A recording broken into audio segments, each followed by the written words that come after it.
All right, let's get one thing straight. This isn't about get-rich-quick schemes. It's not about timing the market or finding some secret formula. Today, we're digging into Benjamin Graham's masterpiece, The Intelligent Investor, to build something much more powerful, a mental framework for creating real, lasting wealth.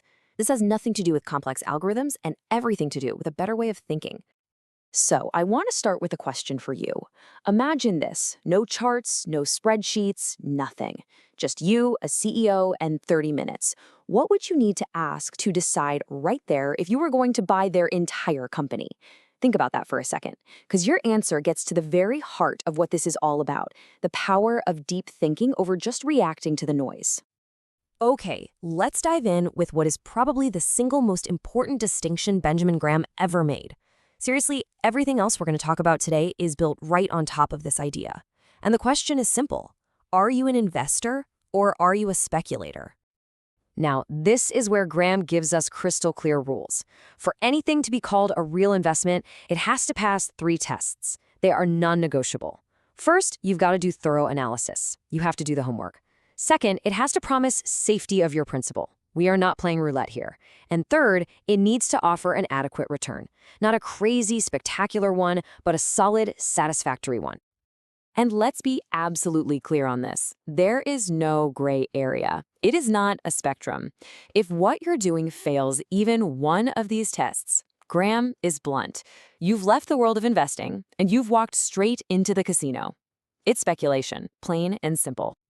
So if that's the foundation, what are the actual tools we need to build with? Well, Graham gives us 2 core principles, 2 absolutely essential mental models that every intelligent investor needs to master. I love this metaphor. It's just brilliant. It perfectly introduces the first principle, the margin of safety, right? When you build a bridge, you don't design it to barely handle the traffic. You over-engineer it. You build in a massive cushion because you know surprises happen. The world is unpredictable. In investing, that cushion, that margin of safety, comes from one thing: buying a business for way less than what it's actually worth. That gap between price and value, that is what protects you. It's your buffer against your own mistakes, against bad news, or just against plain old bad luck. And this brings us to the second core principle, perfectly illustrated by Graham's most famous character. He wants you to stop thinking of the market as this all-knowing God. Instead, just picture your business partner, this guy named Mr. Market. He's moody. Some days he's euphoric, yelling that he'll buy your shares for a crazy high price. Other days, he's a total wreck, offering to sell you his for pennies. So how do you deal with a guy like that? Simple.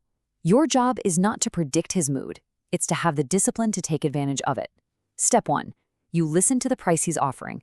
Step 2, you completely ignore his emotions, his panic, his excitement. It means nothing to you. And step 3, you only trade with him when his price benefits you. You're in charge, he's not. Now, having the right framework and the right tools is great, but the real test, the hardest part, is actually using them. And that brings us to the toughest battlefield in all of investing. It's not on Wall Street, it's the 6 inches between your own ears. This is one of the most fundamental truths you can learn. Mr. Market can scream crazy prices all day long, but he can't force you to do anything. The real danger, the biggest threat to your wealth, comes from your own impulses, your own hidden biases, your own emotions. The greatest risk in the game is you. You see, our brains are wired with these little shortcuts that are just disastrous for investing. You've got confirmation bias, where you only look for info that proves you are right. There's the herd mentality, that primal urge to buy when everyone else is buying, usually at the top, and sell when they're panicking. Loss aversion makes a loss feel twice as bad as a gain feels good, so we make terrible decisions to avoid pain. And overconfidence? Oh, that's the deadliest of all. That's the little voice that says, I got this, I can't be wrong, usually right before it all goes wrong. So just take a moment and be honest with yourself. Looking at that list, which one of those enemies feels a little too familiar? Because just identifying your own psychological kryptonite is the first huge step toward defending yourself against it.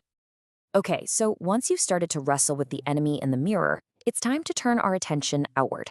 With a clear head, how do we actually spot a high-quality business that's worth owning in the first place?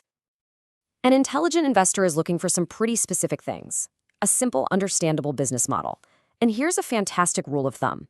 If you can't explain how the business makes money to a teenager in about 2 minutes, just walk away. It also needs a durable competitive advantage, what Buffett calls a moat, to protect its profits. And you have to have honest, talented managers running the show for you. The goal here isn't to find the next hot stock. It's to find a durable, cash-generating machine. This is the huge mental shift you have to make. You have to burn this into your brain. Forget the flashing green and red symbols on the screen. When you buy a share of stock, you are buying a fractional ownership stake in a living, breathing company. A company with real employees, real customers, and real cash coming in the door. You need to start acting like an owner.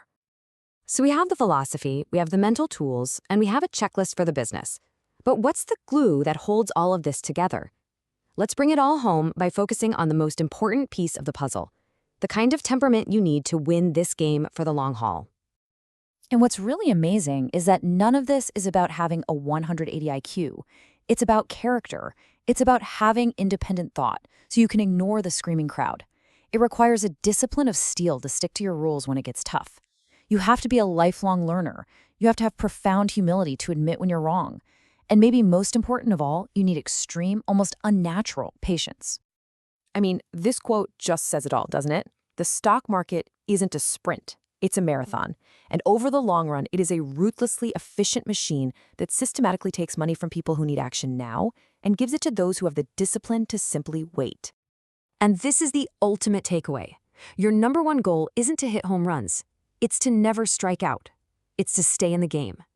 If you can protect your capital, if you can keep your head when everyone else is losing theirs, victory, powered by the incredible force of compounding, will eventually take care of itself. So we'll end on this challenge. The entire framework of the intelligent investor really comes down to this one idea. This is not an intelligence game, it is a discipline game.